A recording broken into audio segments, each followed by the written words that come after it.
What's up, everybody? Welcome to another episode of Box Office Banter. All by my lonesome again. About to cover the Hellraiser franchise. Since there's more movies in this one, I'll probably move along at a little bit swifter of a pace, but don't hold me to that. You know how I do.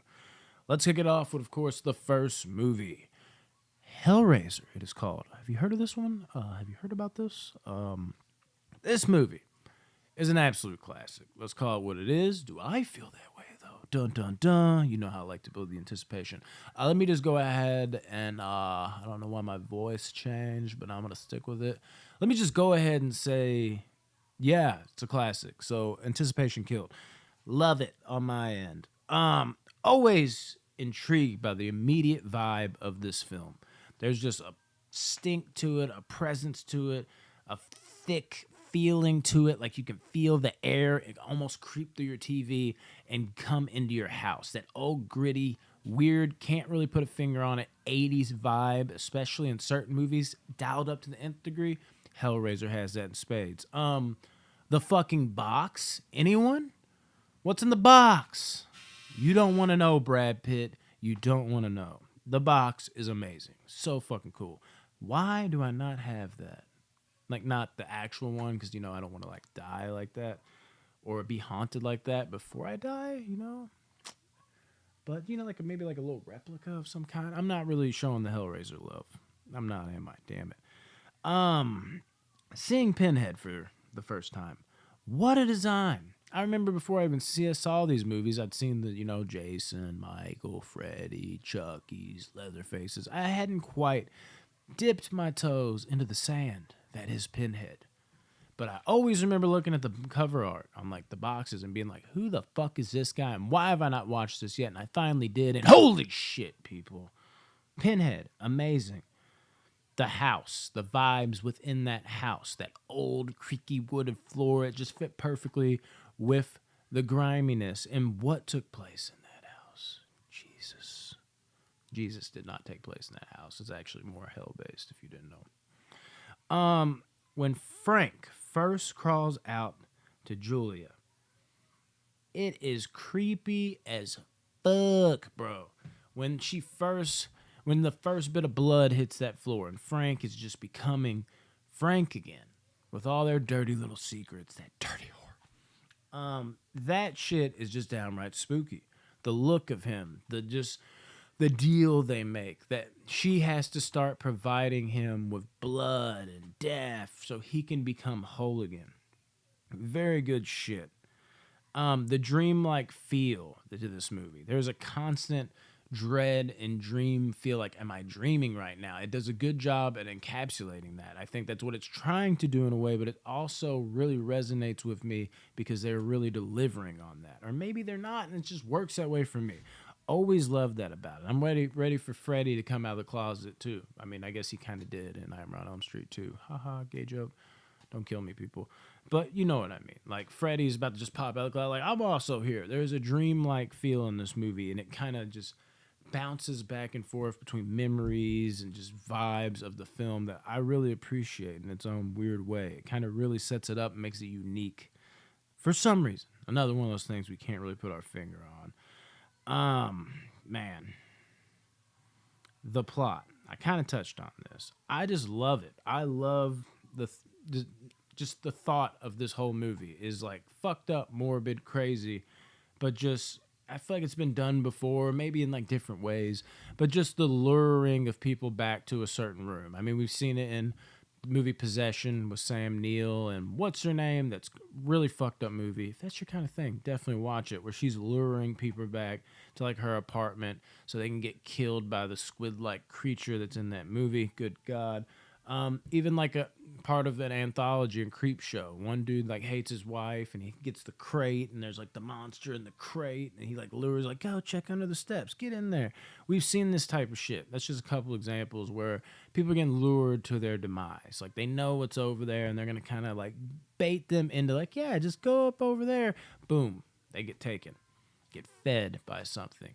I love this type of approach for some reason in horror films, and this one does it in spades, if not the best. Christy is a very underrated final girl. I'm going to leave it at that. That's all that needs to be said. Really good here and in part two. She's underrated. There's no doubt about it. Practical effects really on fucking point in this movie. Of course, we miss this day and age. At least most of us horror fans do. But this one, in particular, is one of the standout ones. Jesus wept everywhere. Good God. All the Cenobites, every one of them, not just Pinhead, are dope. And it's so easy to forget. This wasn't just some slasher villain Pinhead. This was like more about the box and hell, and they're the fucking like gatekeepers. It's very cool, but it's not. When people think of Hellraiser, they think like Pinhead's like Freddy, Pinhead's like that. We might get to see him do that in a certain one that's coming up. Now, did I like that or not? Ooh, I don't know. Did I? Hell on Earth, people. But I like them. They fit better, kind of more in the background than showing up sparingly. They don't have to have their imprint over the whole film. Hellraiser is just a ton of fun with its premise, how have you. The whole thing's great. This whole movie is a ton of fun. Definitely a favorite of mine. This movie right here is a 9.1 out of 10. What a flick. But did the second one deliver? Hellraiser 2. Rodney's favorite. It's his favorite, Hellraiser 2. Not going to speak for him. No, Rodney's favorite thing. He really hates this in these old 80s horror movies. He ripped Friday the 13th for this. I actually love it. They do the recap. It's like they do like a step-by-step of what happened in the beginning, middle, and then a lot at the end of Hellraiser 1. I love that shit. Got to bring it up, though, as it frustrates Rodney. Rodney's not here, that bastard. Always cool to see Doug Bradley, like, without the makeup. For whatever reason. You know how that is. You're just like, oh, my God. It's something about that in horror movies. You're like, oh, it's Pinhead, and it's not Pinhead, but it's Pinhead. That's the actor. Oh, shit, that's him? That's him? Like, your buddy tells you that. Like, you don't even know it yet. You're, like, in 5th grade. You're like, I don't even know. Like, yeah, it's fucking Pinhead right there. Oh, my God, that's him. That's the actor. That's really him. Oh, my goodness. Yeah, that's cool. Don't know why, but it is. Seeing him become Pinhead, which you'd think would be a dead giveaway, right? Yeah, but, like, when we're watching these movies, we're in, like, 3rd grade. We're not even keeping up with the plot. We're just like, let's see the blood. Very cool. Can we say destroy that mattress? The mattress scene where the bitch comes out of the mattress is just like one person's watching from like behind the wall, like, oh my God, what is going on? And she's just attacking him. He's trying to get away. She's like engulfing him in some weird fucking way. Blech. That whole scene is gross, blood-filled. Did I mention the practical effects are back on point, people? Oh my God. And watching dude cut away the maggots on the mattress, dude. So uncomfortable. Did not like it. Seeing old girl come out of the bed to life just did not help either. That whole scene fucked me up. The design of Hell World, very cool. Some of it looks almost video gamey, which y'all know I'm not a big fan of, but it's just awesome though. The way they pull it off, the way it looks. God. I mean, like, down to, like, just little designs, like the fucked up death elevator, basically, where the one dude is in there and he, like, gets cut right here and he gets yanked down and everything's grabbing him down. There's so many cool little fucking things like that in this movie. Little touches. This is a very, very serviceable sequel. You know, this one can be hit or miss. Some people are just like, just the first one's good. Most people at least agree on that. But a lot of people, where they shit on the franchise, will at least say this one's good. I'm also one of those people. In fact, I'll say it's great. It's a big step down because, as you know, I give Hellraiser a 9.1. I'm giving this one an 8.2. Very good. Hellraiser 3. Oh, yeah. Hell on Earth. Whew. Pinhead Unleashed. That's all I'm going to say. This, I'm going to keep it real. We'll see how it is on this watch. This is where I cut my franchise off. I even have a box set, and it just has the first 3 movies. Pinhead Unleashed. This feels kind of odd and off-putting as, you know, not a middle chapter, but kind of towards the beginning, and then we never really got that again. But if you watch this as just kind of like, okay, this is the send-off, they're going to just go balls to the wall, and this is, you know, Pinhead's last hurrah. He gets his movie just to rock the fucking world and go Freddy Krueger on everybody. You know, kind of step out of his zone, but it's okay because it's the finale. It works in that way. So that's why this movie always works for me.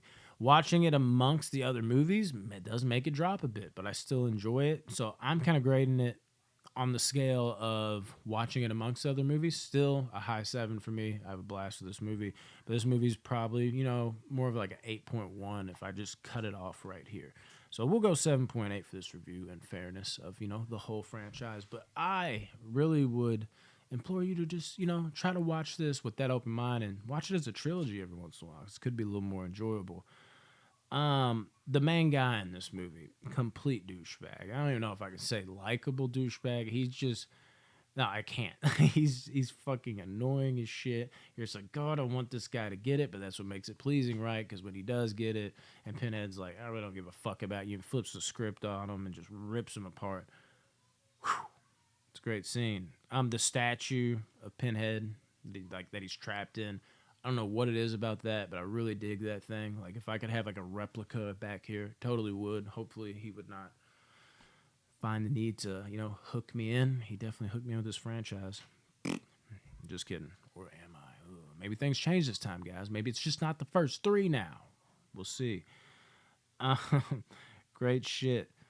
I like the return of the lore. Someone back to the place element that I loved in the first one. We're kind of back to that vibe where, yeah, we got Unleash Pinhead, but we also get, like I said, that I love so much in the first one. We have that, yeah, come back to my place. And then, motherfucker, you're caught.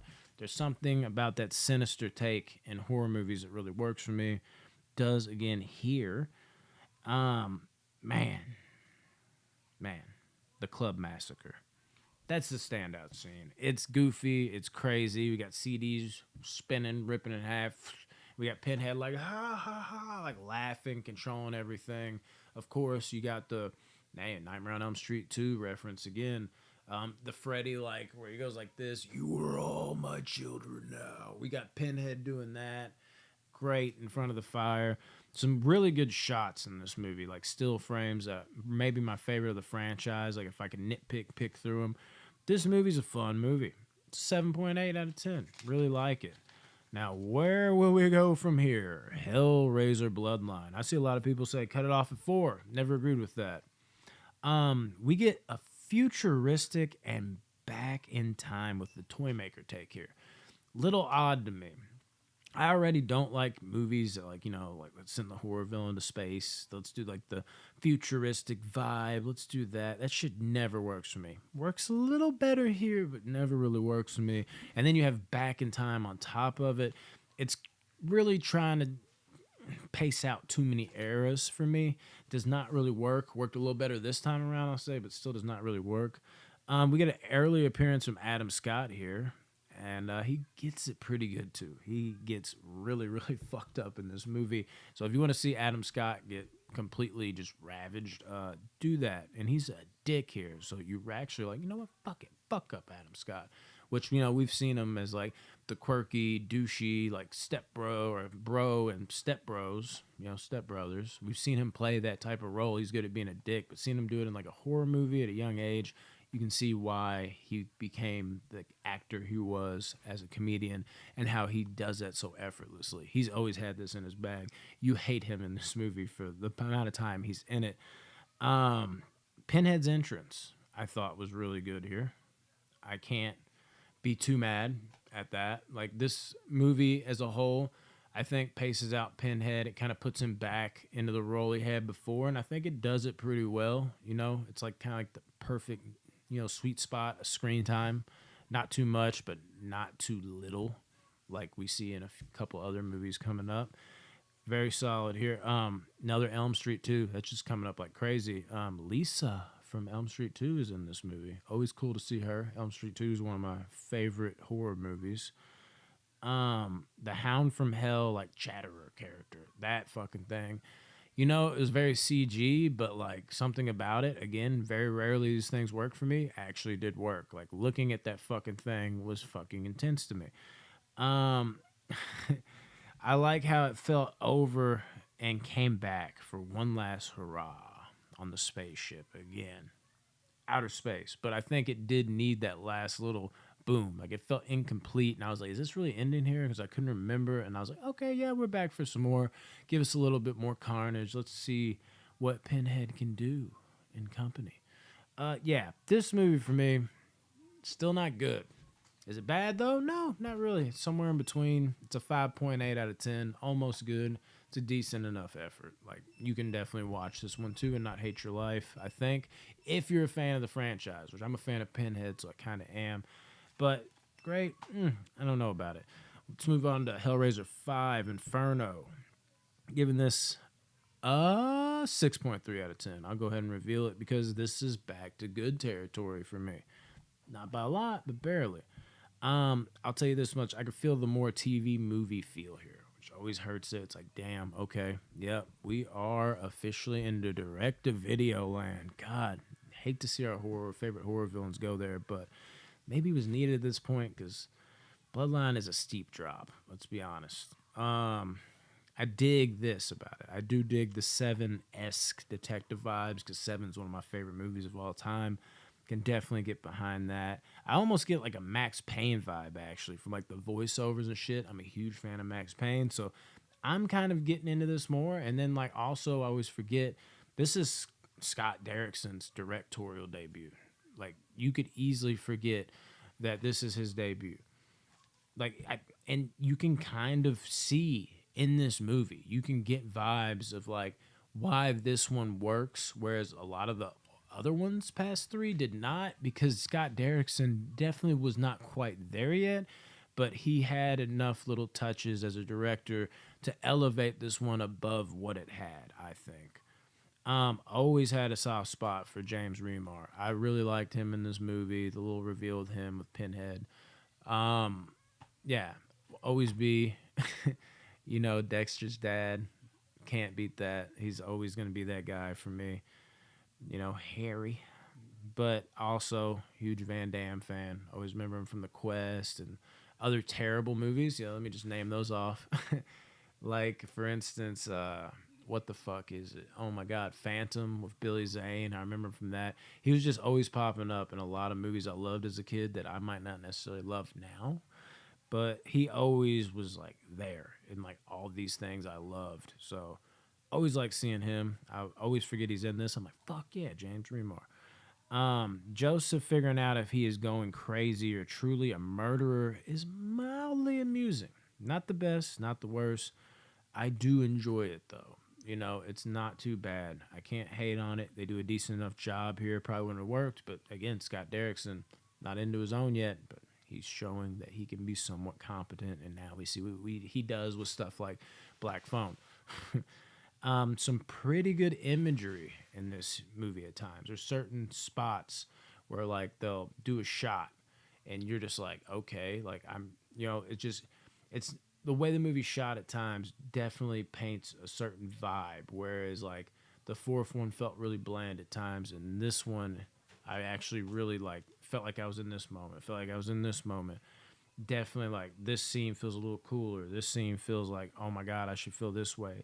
The way the movie was shot at times did deliver on that aspect. Definitely get some psychological thriller vibes here, which I definitely love. Felt the runtime a bit. This might have been the first one where I was like, yep, maybe going on a little too long, maybe a little more short and sweet. Man, needs more Pinhead though. This is one of the movies could have bumped up, maybe a shorter runtime, more Pinhead. Maybe could have bumped up to almost a 7. This movie, grading on its merits, direct to video, first one at that, is exactly what I talk about, amongst these franchises. I'll always know what you did last summer, hoped it would be. For the first direct to video movie, this is good. I like it actually. 6.3 out of 10. Then we'll move on to Hellraiser Hellseeker. The guitar opening credits annoyed me immediately. I was like, no, not feeling this. So that was not a good start out of the gate. And I remember, like, I didn't necessarily like the first couple, or 2, 3, maybe even 4, after the third one. But I knew it fell off a cliff quick. So I was like, is this it? Is this where it falls off a cliff? And speaking of falling off a cliff, how about falling off, a bridge into water? Because that's what our leads do at the very beginning of the fucking movie, like some dumbasses. And who knew? It's the damn Allstate guy. Not, Allstate. Not that dude. Not the black guy. The guy that's just like keeping you free from, carnage as he just continuously throws himself into the most dangerous situations ever. That Allstate guy. Definitely got some Saw 3 vibes here once they, got out of the river. One of them did, and now we got him losing his mind. But some Saw 3 vibes when they were sawing off, the top of Trevor's skull. And I always think that, this movie came out way before that because, how many Hellraiser movies we have now. And I think of Hellraiser, I'm like, that's old. No, this came out, I believe, after Saw. I looked it up. Can't remember exactly. I probably should have wrote that down, but I think it did, which is weird to me because when I think of this movie, I think of way before Saw 3, but no, not quite. We're in that 2000s era now of Hellraiser. That comes sooner than you think it does. Blows my mind. I will say this much. This movie starts off decent enough, but you can feel it running out of gas really quick. Like, you get very bored with this movie. It's just weird sex scene after sex scene and the guy going through the same thing. It feels so repetitive. It gets so old, and you can start feel it running out of gas. You can feel the runtime. It just really, really starts to wear on you. At least it did me.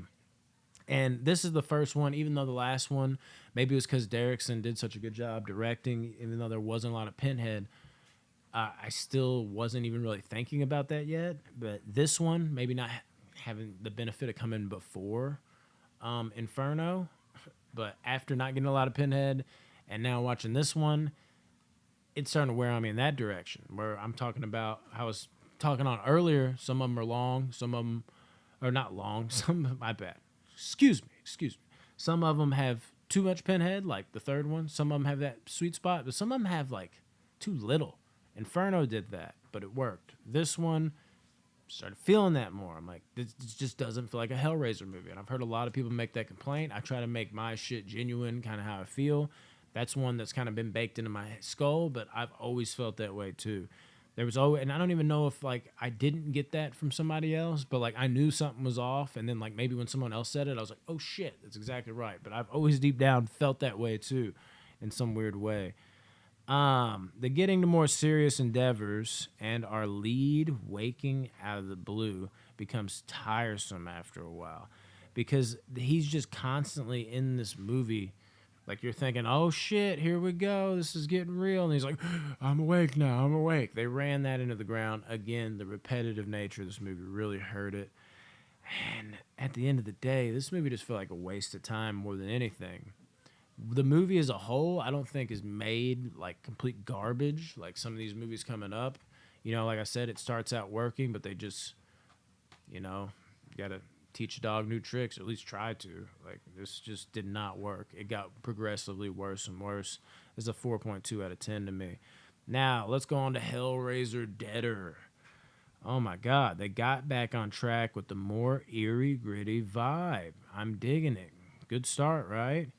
By now, yeah, notes, people, the B-movie outings are starting to weigh on me. Yes, they are. So is it a bad start? Yeah, it was a great start initially, and then I found myself sitting there like, God damn, dude. And again, why, people? Why? It's feeling less and less Hellraiser-y. I am zapped from these movies at this point. This is where I hit the wall. I kind of feel it in the beginning of Hellseeker, and then it runs out of gas and it gets worse and worse. And this one, I'm like, okay, the atmosphere, everything's kind of back. Like, like the older ones, I'm digging that. And then, B movie as hell.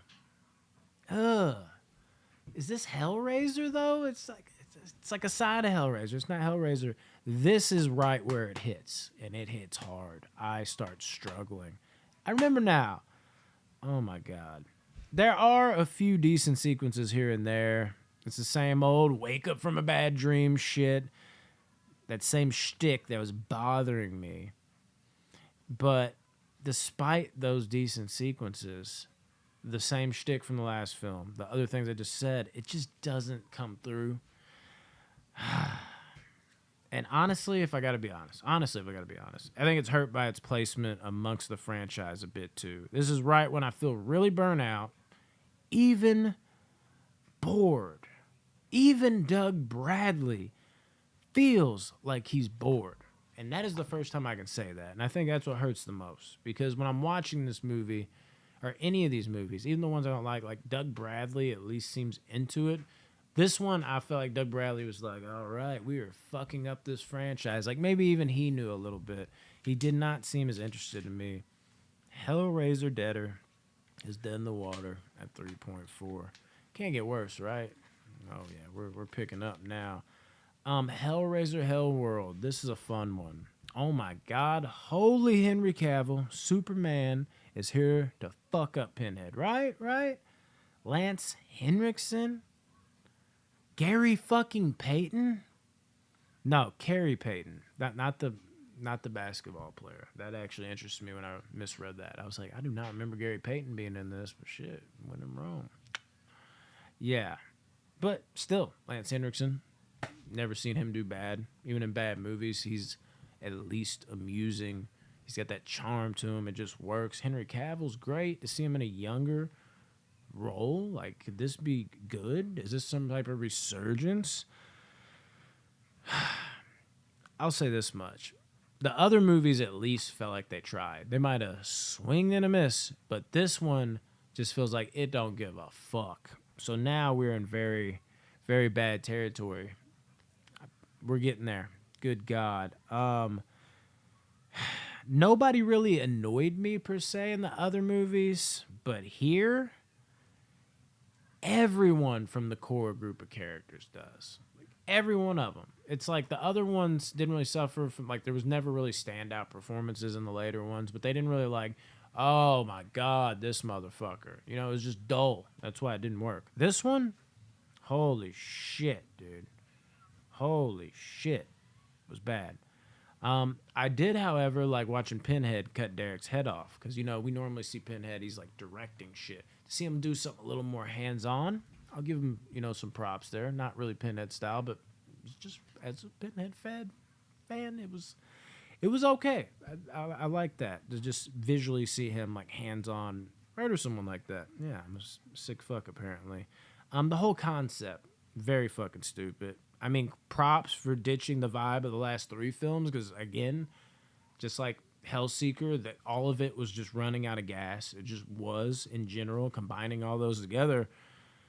But come up with something better than this, people. Like, this is dumb as fuck. The film is only an hour and a half, but feels all of like 2.5 hours. It's one of those that drags, and that's kind of like pretty consistent amongst the later films. You're just like, when do I get out of here? Please, when do I get out of here? Holy crap. Henriksen is literally it. Again, he made it happen, but the problem is the movie around him is such shit. I actually enjoyed him, you know, laying out his little diabolical play on everything when he's like putting them in their graves and all that, but it's not going to save this shit pile, man. Hellraiser Hellworld is a 2.5 out of 10. Good God, people, good God. Not having fun with this one. Hellraiser Revelations. Let's just move on to the next one. This was a movie. That's a fact. Kicking it off with the found footage vibe. We kind of got that going on. Slightly, I should say, because it kind of bounces back and forth. You know, you got the camera, they're on vacation, man. I was like, yeah, you know what? At this point, fuck it. I'm not a found footage guy. A few of them work for me. Like, maybe like a found footage pit. It's at least something different. I'm somewhat intrigued. It can't be much worse, right? Spoke too soon, maybe. Then we cut to a movie that is filmed and acted kind of soap opera-ly. And by movie, I mean, like, we're not in found footage territory anymore. It looks like an actual movie. Okay, not like a production. It's a production right now. It's not found footage anymore. And the acting, dude, there's just something so soap opera about it, and I can't stand it. I'm immediately like, go back to the found footage. I never thought I'd say that. Catching back up with our 2 shaky cam leads, our annoying douchebags. Does everybody have to be a douchebags in these movies? Sorry. They're who's paired with the soap opera family. So we got shaky cam, not my thing. Do I got to talk about this movie? I guess I have to. It's bad, and that's paired with a soap opera style family and a Pinhead movie. And let's talk about Pinhead. Good God, what have they done with him? Pinhead looks ridiculous in this movie. First time without Doug Bradley. I mean, they probably had to put him out of his misery. He's probably just like, God damn, I can't do it anymore, guys. You were destroying my character. I mean, everybody needs a check, but shit. And I'm getting old. The new guy playing Pinhead, Lord have mercy. The other one of the douchebags, we got the nicer friend, not nice, but he's just like normal douchebag. Then you got like extraterrestrial douchebag. He's full on douchery. Could not take that asshole friend or just either of the kids serious at all. Just couldn't. Like, I can't stand that like guy in movies that's just like not intimidating at all. This guy, and he's just like bossing people around, and you're just watching him like win that battle. It's like people would not listen to this dude. There's no way they take him serious. I just can't imagine it. At least, definitely carries over the corny-ish shit from the last one. They're dialing it up, people. They're getting more corny. Is that a good idea? Like, yeah, it's already bad. Let's make it badder. I do appreciate an attempt, though. I will say this, to go back to the vibes of the OG with having to kill to regenerate. But it's a terrible attempt at it. It's not done very well. So sometimes an idea sounds good, but then it's not executed well. Yeah, can't get into it.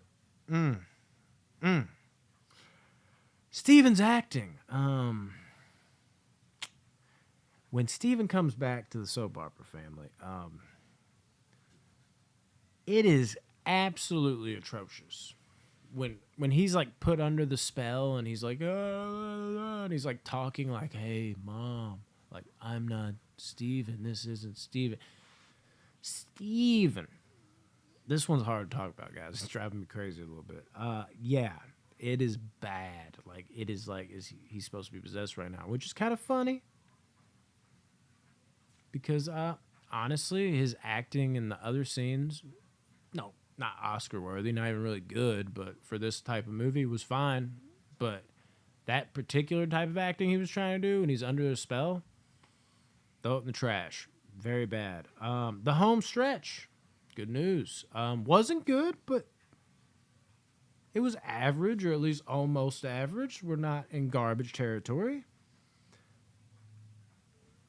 So that raised the god-awful score up to a 2.2. We got over 2. We were going to be in the 1 point somethings. But the average, ending, average for me is like a 5. You're in the 1s. You put together an average ending, the most important part of the film, and you're in the 1s, then, hey, get into the 2s. 2.2 out of 10. Good God, burn it. It's not good. Hellraiser Judgment. Now, this movie never really was received very well. This came out, like 4 or 5 years ago? Maybe longer. Damn, dude. Time flies, don't it? But it's somewhat recent, before this latest one that came out. This movie doesn't really fare well with reviews, but in the same light, I have seen, like, Hellraiser purists, like, gush about this one. Like, few and far between, but I do see those random ones like, no, it was great. Not one of those people. Yeah. Definitely an upgrade, though. I'll say that much for the first non-Bradley Pinhead, because what the fuck was that? This guy's at least, not too bad. I'll give him that. I'll say this.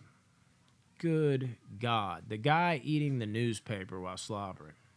I'll leave it at that. Makes me want to puke every time. And there's just something, I think, that goes with the creepy grossness of this one, that, like, they go all out for like wanting to make you like puke looking at the screen, like helping to kind of like make you create your own hell type of thing. Like, it just does not work for me. There's some people in there, it's like, oh, it's grody, and they get excited. Like, don't get me wrong, I like mayhem, I like blood, I like gore when it's used correctly. I'm more of a tension guy over that, but fun, mindless gore can be fun, or disturbing shit even can be fun sometimes. But like the shit that's like you can feel it on the screen, it's like sole purpose is to just gross you out. Like there's no scare factor, there's no like this is intense. It's literally just like get grossed out and feel like you're gonna like this is just nasty to look at. Look at it. I'm not that guy. I see why some people could maybe get into that. Everybody's got their weird little thing, or why we like these movies to begin with. They're fucked up, right? But that's not my thing. And this movie goes in deep with that.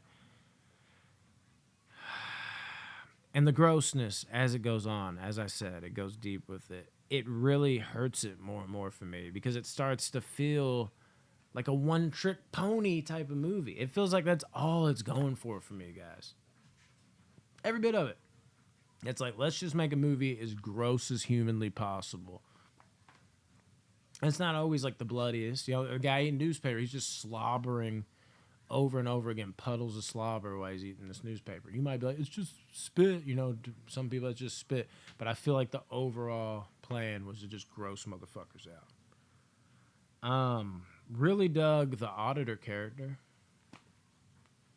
Yeah, I mean, Pinhead, the auditor, the main, like, bad guys, I thought they looked good. Sexy, downright sexy. No, they look good. I enjoyed the look. I enjoyed the way they acted as said characters. But what they were going for in the movie, a little off and weird to me. It just did not work. That's not been Pinhead for me. Sure, there's been like scenes that are like, oh, that's fucking nasty and it's gross, but there's something building to that. This just felt like, let's get gross with it. Yeah, that's the best way to describe this movie. Just gross. It just feels to me.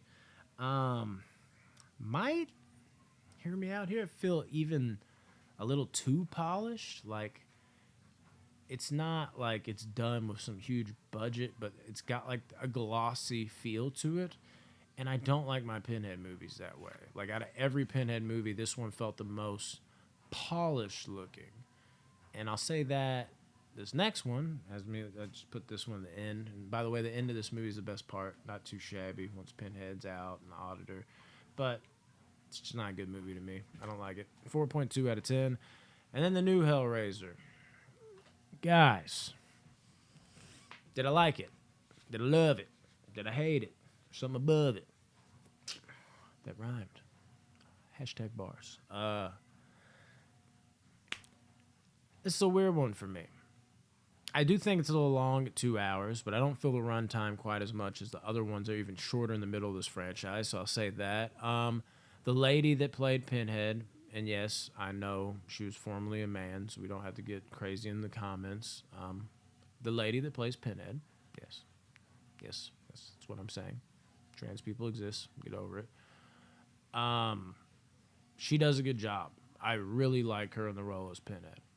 Thought she filled in great. Easily the best since Bradley. Last dude was okay. Maybe like underutilized. Didn't really get to see what he could do. I think the lady in this movie, I'm not even going to talk about that, though. I guess I have to now because I've been bringing it up. He just sucks. A lot of it's the look, too, but it just does not work, and I don't think his performance was good. She actually put some type of stamp on it. I would actually be interested in seeing what she could do further with the character. I think the Cenobites were actually really good. I liked them a lot. I've seen this be really hit or miss with people, though. Some people are like, yeah, the Cenobites look terrible. Other people are like, nah, they look really good. The big, tall one, dude, holy shit. The story, like, it's pretty cool. I like in the beginning how you see this fucking guy and he's just, you don't really know what he's up to, and then you see the sinister vibes of what he's up to. Again, the luring of people and him basically taking on this fucking contraption, and now he's got to fucking set more people up. Now he's got I'm not gonna remember a single name from this motherfuckers, but whoever the guy is that starts dating the main chick that everybody's kind of questionable about, and then you kind of like, maybe I'm won over by him, but then by the end you see he's a dickhead. He's set this whole thing up by presenting the box like, we're gonna go steal this, and then boom, she's fucked up, and now 13 Reasons Why guy's fucked up, and everybody's fucked up. He got them into this shithole. So his character overall, like, for like douchebag wise, there's always a fucking douchebag in these movies. Easily the most fleshed out of the douchebags. He was pretty good. The lead girl, I don't know, man. There's something about her that's off. Maybe I'm just like that terrible person that wants like my lead chick to be like hot or charismatic in some way, and she's just kind of like not hot and not charismatic, but not really a bad actress either. She's just kind of like, I don't know. She's just kind of like there. So she doesn't really work for me. Could have elevated it more. Again, it's a little too crystal clear glossy for me, but I did like a lot of the set designs, and it also wasn't to the point where it was too polished. Like, it was polished, but it was like, this is a movie in 2022. This is just how it's going to look, but we're going to add in these set pieces to make it look kind of grungy polished, whereas like Judgment just felt too polished, if that makes sense. The kills, not overly great here. They're not bad. I've seen some people say like just garbage in terms of kills and shit. We did get a little bit of suspense back, I think. Not enough of it, but passable enough to where if everything else works, you're not going to hate your life. The kills, though, they're not great, but I think people are harping on those too much for just being like, there's no blood, the kills are terrible. It's more of like, you do have to take it with a grain of salt if you're just thinking like, oh man, there's like the kills are garbage. No, like that's not the case. But if you're watching this, you're like, it's a Hellraiser movie, which is fair. Like, Hellraiser gets downright brutal, even compared to other franchises. So this should be amped up, right? It's not amped up quite on that level, so I get it. But they're not terrible, people. And other than it dragging out a little bit, the last 30 minutes, the finale, I really enjoyed. I thought it brought it all together. And I liked watching this particular group of people try to get away with opening the box, and the way it was just coming out and pricking people like on the finger or wherever, and then it was like, fuck, it's your time. I think everything was done really well. I actually really liked this movie. Did I love it? I came damn close, man. I gave it a 7.9 out of 10. I really, really liked this movie. It seems like everybody hates it or loves it. I basically love it, you know. I'm right there, but I'm not quite. But maybe on a rewatch, it'll go down a little bit. Maybe it'll go up. We'll have to see. Aria, not the time. Not the time. Okay, you gotta go with mommy though. Okay, I love you. It's okay. You got kids, right? That was the end of the review, though. Basically, 7.9 out of 10. It's a good movie. It's not a great Hellraiser movie, I don't think, but it's really good compared to what we've been getting for a while now. So at least if you're gonna harp so much on the kills not being up to Hellraiser quality level, at least just turn the gore brain off for a second and think about like what we've had over the past however many years.